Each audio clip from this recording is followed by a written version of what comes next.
नमस्कार मित्रांनो, आपण पाहतोय या मालिकेचा आजचा म्हणजेच 28 जुलैचा रिव्ह्यू. चला तर मग बघूयात आजच्या या एपिसोडमध्ये नेमकं काय काय घडून गेलं आहे ते.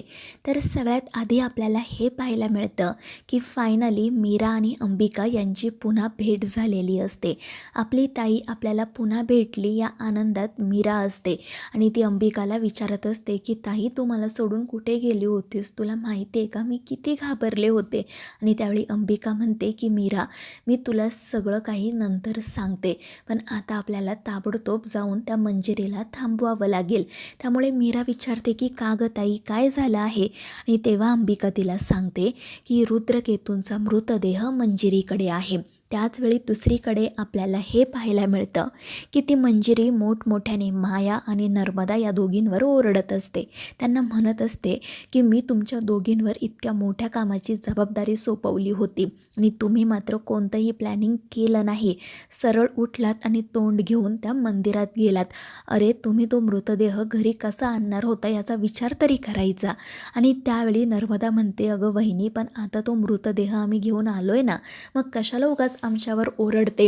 आणि त्याचवेळी आपल्याला हे समजतं की तो जो टेम्पो असतो ना, तो मायाने थांबवलेला असतो. आणि मग त्यानंतर ती आणि नर्मदा रुद्रकेतूंचा मृतदेह घेऊन मंजिरीकडे आलेल्या असतात. मंजिरीच्या हाती तो मृतदेह लागलेला असतो आणि ती नर्मदाला आणि त्या मायाला म्हणत असते की माझं नशीब म्हणून हा मृतदेह माझ्यापर्यंत पोहोचला, नाहीतर तो कधीच माझ्या हाती लागला नसता. आणि त्यावेळी माया म्हणते की मॅडम, अहो हे काय बोलताय तुम्ही? नशीब कशाचं? आम्ही दोघींनी कष्ट केले म्हणून तुम्हाला हा क्षण बघायला मिळतोय. आता तुम्ही ना आम्हाला आमचं बक्षीस द्या. आणि त्यावेळी मंजिरी हसतच म्हणते की बक्षीस तर मिळणार तुम्हाला, पण आत्ता नाही, काम पूर्ण झाल्यानंतर. आणि मग ती या दोघींना सांगते की आउट हाऊस जवळ जायचं आणि आजूबाजूला जी काही लाकडं असतील ना ती इथे घेऊन यायची आणि एक चिता रचायची. मला हा मृतदेह जाळून टाकायचा आहे.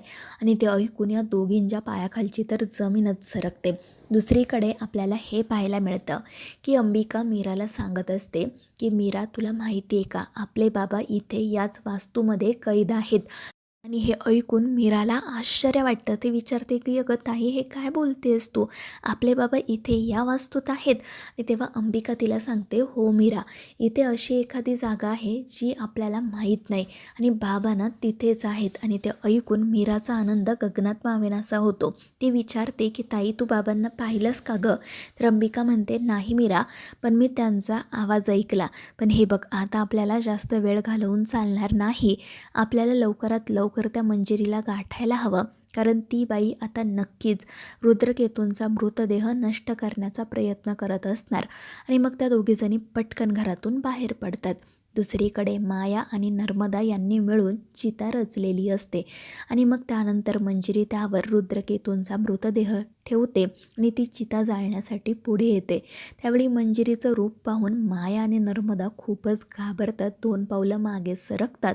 आणि तेव्हा मंजिरी मात्र मनाशी विचार करत म्हणत असते की आता एकदा का हा मृतदेह नष्ट झाला की माझ्या चिरतरुण होण्याच्या मार्गातील शेवटचा अडथळासुद्धा दूर होईल आणि मग मला कोणीच थांबवू शकणार नाही. आणि मग त्यानंतर ती तिथे आग लावते जेणेकरून तो मृतदेह जळून जावा. दुसरीकडे मीरा आणि अंबिका घरातून बाहेर तर येतात. त्या दोघींना हे समजलेलं असतं की मंजिरी घरात कुठेच नाही आहे. त्यामुळे ती नेमकी कुठे गेली असेल असं त्या दोघी विचार करत इकडे तिकडे पाहत असतात.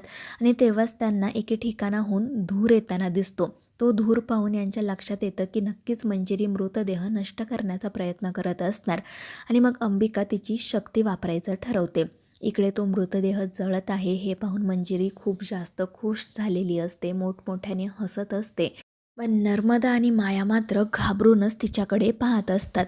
आणि त्याचवेळी इकडे अंबिका तिच्या शक्तीचा वापर करते आणि त्यामुळे फक्त ज्या ठिकाणी ती चिता जळत असते ना त्याच ठिकाणी पाऊस पडायला सुरुवात होते आणि ती चिता पूर्णपणे विझून जाते. तो मृतदेह काही नष्टच होत नाही आणि त्यामुळे मंजिरीच्या पायाखालची मात्र जमीनच सरकते. ती खूप घाबरते.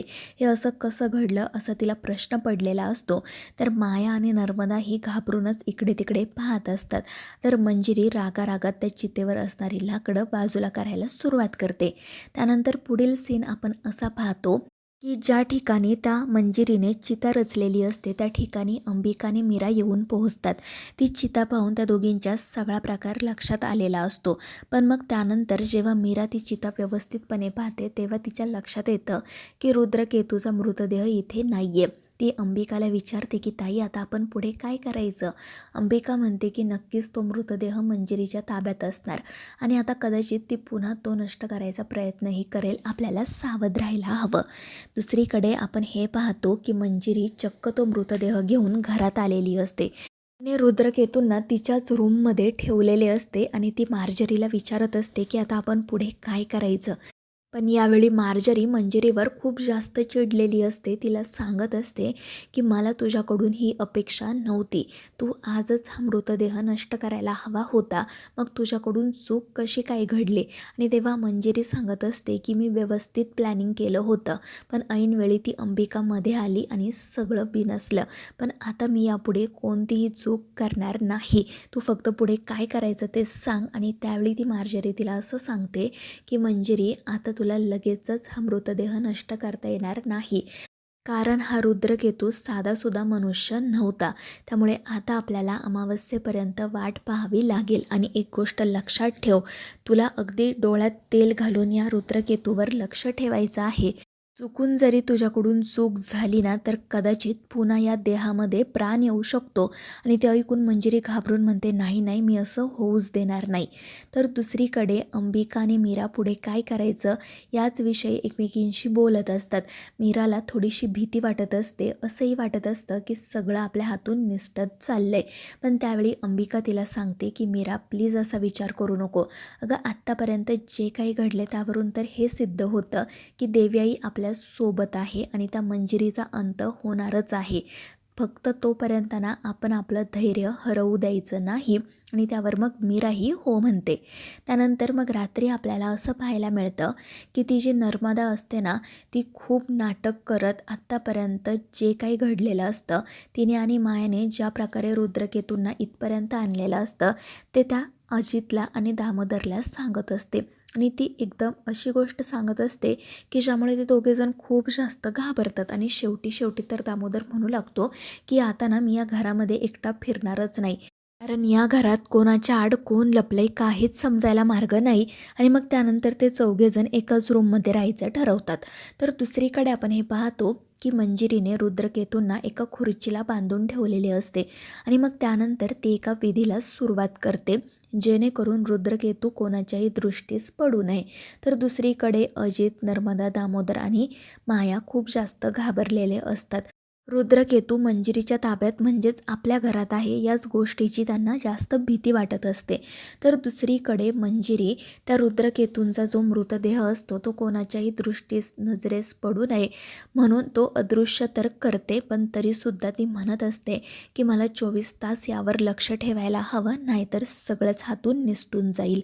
तर मित्रांनो, या मालिकेच्या आता पुढील भागांमध्ये नेमकं काय काय घडणार आहे हे जाणून घेण्यासाठी आपल्या चॅनेलला सबस्क्राईब करा.